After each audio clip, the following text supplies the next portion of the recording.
un véritable océan de containers. Juste ici, il y a 6600 containers qui peuvent accueillir plus de 13 000 personnes. Pour ce jeune entrepreneur qatari de 24 ans, c'est une première. Normalement, il travaille dans l'immobilier. Son truc, c'est plutôt les bureaux dans les gratte-ciel de Doha. Et là, il se retrouve à la tête d'un village de supporters de foot. Ici, nous avons un exemple d'une chambre qui est prête pour accueillir des clients.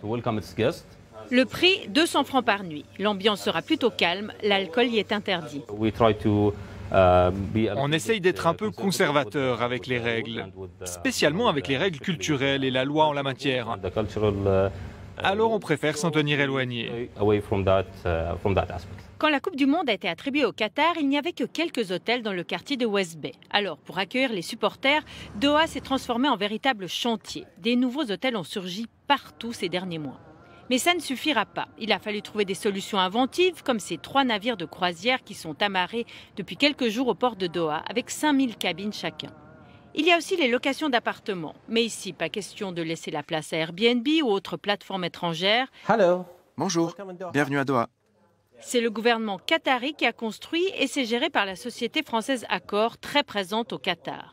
On est prêt et on a encore beaucoup de chambres disponibles. Alors les supporters peuvent encore décider de venir ici à la dernière minute. Et oui, pour l'instant, on ne sait pas si les 1,2 million de visiteurs attendus seront là. Les autorités ne donnent pas de chiffres quant au taux de remplissage. Et puis certains supporters logeront à Dubaï, Oman ou Riyad.